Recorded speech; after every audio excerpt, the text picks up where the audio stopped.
Welcome to my channel Brilliant jams.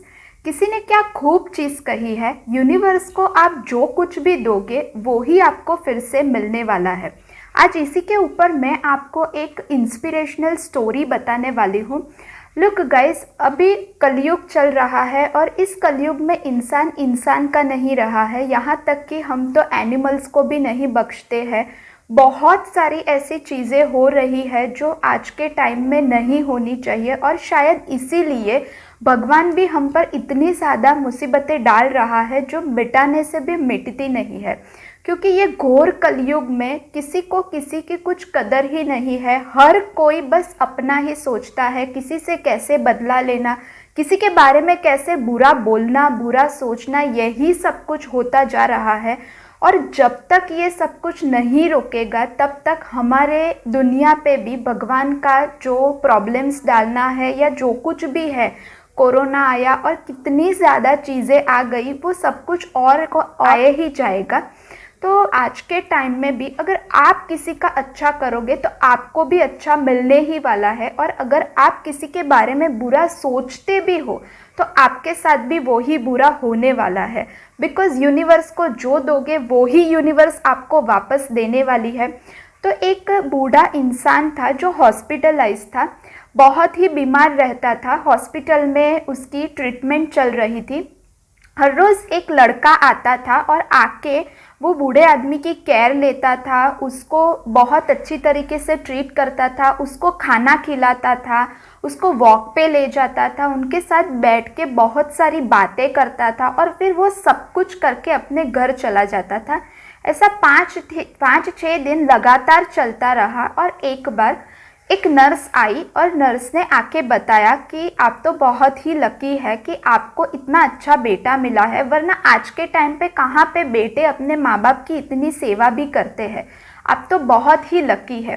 तब वो बूढ़ा इंसान आंखें बंद करके बोलता है कि काश अगर वो मेरा बेटा होता। तो नर्स बोलती है, क्या वो आपका बेटा नहीं है? तो वो बूढ़ा इंसान बोलता है, नहीं, वो मेरा बेटा नहीं है। बहुत साल पहले मैं और मेरी वाइफ जब हम रास्ते से जा रहे थे तब ये लड़के को हमने देखा था। तब उसके पास कुछ भी नहीं था और उसको देख के हमें ऐसे ही दया आ गई, तो हमने उसको कैंडी दिला के खिला दी, चॉकलेट्स दी और उसकी थोड़ी सी हेल्प कर दी। उसके बाद आज तक मैंने ना तो कभी अब तक उसको देखा था और ना ही उससे मिला था।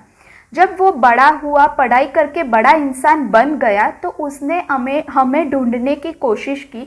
हमें ढूंढने पर उसे पता चला कि मैं हॉस्पिटलाइज हूँ, तो वो मुझे मिलने आया। मैं भी उसको पहचान नहीं पाया। उसने मेरी बहुत सारी सेवा की, बहुत केयर की। तब मैंने उसको पूछा कि तुम ये सब कुछ मेरे लिए क्यों कर रहे हो? तब वो लड़का जाके बोलता है कि अंकल, वो कैंडी, वो चॉकलेट्स जिसका टेस्ट अभी तक मेरे मुंह में है और वो उपकार तो मैं अभी तक नहीं भूल सकता, और वही उपकार की वजह से मैं आज आपकी इतनी हेल्प कर रहा हूँ। मेरे माँ बाप तो थे नहीं, पर आपने उस टाइम बहुत ही प्यार से मुझे अपने माँ बाप की तरह आपने मुझे कैंडी चॉकलेट दिलाई, जो एक बच्चे के लिए बहुत ही प्यारी होती है। हमारे लिए बहुत ही छोटी चीज़ है पर बहुत ही प्यारी होती है, और उसी के चलते आज मैं आपकी इतनी मदद कर रहा हूँ। तो ये स्टोरी से हमें भी यही मोरल मिलता है कि हम भी अगर कभी भी किसी का अच्छा करेंगे तो आगे जाके हमारे साथ भी अच्छा होने ही वाला है, हमें भी कुछ ना कुछ अच्छा मिलेगा। क्योंकि दुनिया में बैड लोगों के से ज़्यादा अच्छे लोगों की भी बहुत सारी, दुनिया अच्छे लोगों से भरी हुई है। हमें तो सिर्फ उसे पहचानना है। हमें बस भगवान के लिए रास्तों पे चल के हमें लोगों की मदद करनी है। ऊपर वाला भी एक ना एक दिन हमारी मदद ज़रूर करेगा। सो गाइस, आप ये सोचिए कि हमारे साथ दुनिया में इतनी ज़्यादा चीज़ें क्यों हो रही है, क्यों इतनी ज़्यादा तकलीफ़ें आ रही है? क्योंकि हर एक इंसान के पीछे इस तरह से पड़ा है मानो कि उसका दुश्मन हो। कोई किसी का अच्छा सोच ही नहीं सकता, किसी के लिए अच्छा कर ही नहीं सकता। ये सब क्यों कर रहे हैं हम? क्योंकि हमारे कर्म ही आगे जाके काम आने वाले हैं। तो हमें भी कुछ ऐसे ही कर्म करने चाहिए जो आगे जाके हमें भी अच्छे लोग मिले, हमें भी कभी हेल्प चाहिए तो हमें भी लोग हेल्प कर सके।